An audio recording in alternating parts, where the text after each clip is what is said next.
კოალიცია ცვლილებისთვის ევროკავშირის ლიდერებს მიმართავს სირიასთან კომუნიკაციისას საქართველოს ოკუპირებული ტერიტორიების აღიარების გაუქმების საკითხი გააქტიუროს. ამის შესახებ კოალიციის წევრმა გიგა ლემონჯავამ და გიორგი იმედაშვილმა სპეციალურ ბრიფინგზე განაცხადეს. ლემონჯავას თქმით, ევროკავშირი მზადაა სირიის დასახმარებლად, თუ ქვეყანა დაიცავს საერთაშორისო სამართლის პრინციპებს, მათ შორის დაადასტურებს საქართველოსა და უკრაინის ტერიტორიულ მთლიანობას.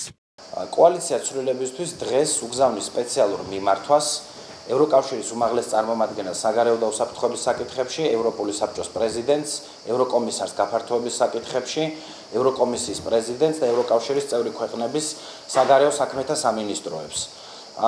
როგორც იცით, 17 ივლისს კაია კალასმა გაავრცელა სპეციალური მიმართვა სირიის სახალხო ასამბლეისადმი, პარლამენტისადმი, ამას დღისერად მოყვა ლიეტუვის საგარეო საქმეთა სამინისტროს შესაბამისი განცხადება, რომ ისინი მზად არიან სირიის ახალ ხელისუფლებასთან მაქსიმალური თანამშრომლობისთვის, იმ ფონზე, რომ სირიის ახალმა ხელისუფლებამ უნდა გააუქმოს უკრაინის და საქართველოს ოკუპირებული ტერიტორიების დამოუკიდებელ სახელმწიფოებად აღიარების საკითხი. ეს ქმნის პოლიტიკურ კონტექსტს, რომ ევროკავშირი მზად არის ეთანამშრომლოს და დაეხმაროს სირიის ახალ ხელისუფლებას, ოღონდ სირიის ახალმა ხელისუფლებამ პატივი უნდა სცეს საერთაშორისო სამართლის ფუნდამენტურ პრინციპებს, მათ შორის უნდა გააუქმოს საქართველოს ოკუპირებული ტერიტორიების აღიარება და პატივი სცეს საქართველოს ტერიტორიულ მთლიანობა. დარწმუნებული ვართ, რომ საბოლოო ჯამში ეს ყველაფერი გამოიღებს შედეგს და გააუქმებს სირიის ახალი ხელისუფლება აფხაზეთის და სამაჩაბლოს დამოუკიდებელ სახელმწიფოებად აღიარებას. როგორც იცით, ამ ქვეყანას ყავს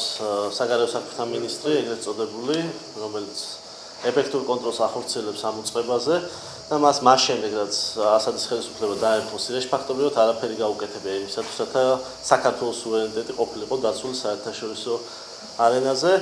წარმოიდგინეთ, აფხაზეთის ეგრეთ წოდებული საგარეო საქმეთა მინისტრი ახერხებს, რომ ორჯერ ჩასულიყო უკვე მთელი ამ პერიოდის მანძილზე დამასკოში, მათ შორის ერთხელ ალ-შაიმანისთან, ანუ ახალ საგარეო საქმეთა მინისტრთანაც მოახერხა შეხვედრა, ეს დასრულდა უშედეგოდ, მაგრამ ეს ვერ მოახერხა საქართველოს ეგრეთ წოდებულმა საგარეო საქმეთა მინისტრმა, ვერ მოახერხა ვინც გაეროში შეხვედრა, ყველა ეს საერთაშორისო გამოცდა ვერ ჩააბარა ქართულ მოსახლეობამ კიდევ ერთხელ საქართველოს სუვერენიტეტის დაცვისთვის, რა არის უფრო დიდი ქართული საქმე, ვიდრე დაიცვა აფხაზეთისა და სამაჩაბლოს სუვერენიტეტი. მანამდე ცხინვალის საოკუპაციო რეჟიმის ეგრეთ წოდებულმა საგარეო საქმეთა სამინისტრომ გაავრცელა განცხადება, რომელშიც ეწერა, რომ ბრიუსელი ცდილობს ზეწოლა მოახდინოს სირიის ხელისუფლებაზე, რათა ოფიციალურმა დამასკომ გადახედოს თავის გადაწყვეტილებას და გააუქმოს ეგრეთ წოდებული სამხრეთ ოსეთისა და აფხაზეთის დამოუკიდებლობის აღიარება. ამ განცხადებას წინ უძღოდა ევროკავშირის 16 ივლისის განცხადება, რომელშიც ნათქვამია, რომ ევროკავშირი მზად არის სირიის ახალ სახალხო ასამბლეასთან თანამშრომლოს საერთო მიზნების მისაღწევად, მათ შორის საერთაშორისო სამართლისა და გაეროს წესდების პატივისცემის უზრუნველსაყოფად. თავად ამ განცხადებაში აფხაზეთისა და ოკუპირებული ცხინვალის აღიარების გაუქმებაზე საუბარი არ არის, თუმცა მოგვიანებით ლიეტუვის საგარეო საქმეთა სამინისტრო მიქსზე დაწერა, რომ ევროკავშირი და მისი წევრი სახელმწიფოები მზად არიან სირიის ახალ ხელისუფლებასთან იმუშაონ ასადის რეჟიმის იმ გადაწყვეტილებების გასაუქმებლად, რომლებმაც საქართველოსა და უკრაინის სუვერენიტეტისა და ტერიტორიული მთლიანობის დარღვევა აღიარეს. ეგრეთ წოდებული სამხრეთ ოსეთის დე-ფაქტო საგარეო უწყება აცხადებს, რომ ევროკავშირის მხრიდან ასეთ რიტორიკას სუვერენული სახელმწიფოს საშინაო საქმეებში უხეშ ჩარევად მიიჩნევენ.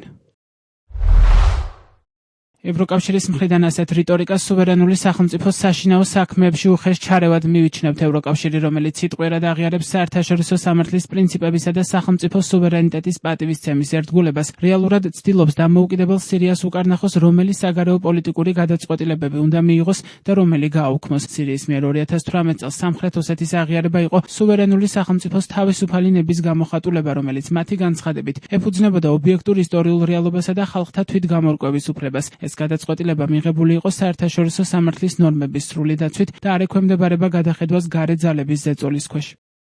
სირიამ რუსეთის მიერ ოკუპირებული აფხაზეთი და ცხინვალის რეგიონი ეგრეთ წოდებულ დამოუკიდებელ სახელმწიფოებად 2018 წლის 29 მაისს აღიარა. იმავე გადაწყვეტილებით დამასკო ოკუპირებულ რეგიონებთან საელჩოების დონეზე დიპლომატიური ურთიერთობების დამყარებას დათანხმდა. ამის საპასუხოდ საქართველომ სირიის არაბთა რესპუბლიკასთან დიპლომატიური ურთიერთობები გაწყვიტა. ბაშარ ალ-ასადის 24 წლიანი მმართველობა 2024 წლის 8 დეკემბერს დასრულდა, როდესაც ოპოზიციურმა ძალებმა დამასკო დაიკავეს, ხოლო ასადი სირიიდან გაიქცა და რუსეთში გადავიდა. სამოქალაქო ომის წლებში მის რეჟიმს რეჟიმს გადამწყვეტ სამხედრო და პოლიტიკურ დახმარებას რუსეთი, ირანი და ლიბანის ჰეზბოლა უწევდნენ. ასადის რეჟიმის დამხობის შემდეგ საერთაშორისო მოწოდებები სირიის მიერ საქართველოს ოკუპირებული ტერიტორიების აღიარების გაუქმების შესახებ გააქტიურდა. 2025 წელს ამ მოთხოვნით სირიის ახალ ხელმძღვანელობას ამერიკელმა კონგრესმენმა და ამერიკის შეერთებული შტატების ჰელსინკის კომისიის თანათავმჯდომარემ ჯო ულსონმა მიმართა. მოგვიანებით ეუთოს საპარლამენტო ასამბლეამაც მოუწოდა დამასკოს გაუქმებინა აფხაზეთისა და ცხინვალის რეგიონის, ასევე უკრაინის ოკუპირებული ტერიტორიების აღიარება და ეღიარებინა საქართველოსა და უკრაინის ტერიტორიული მთლიანობა.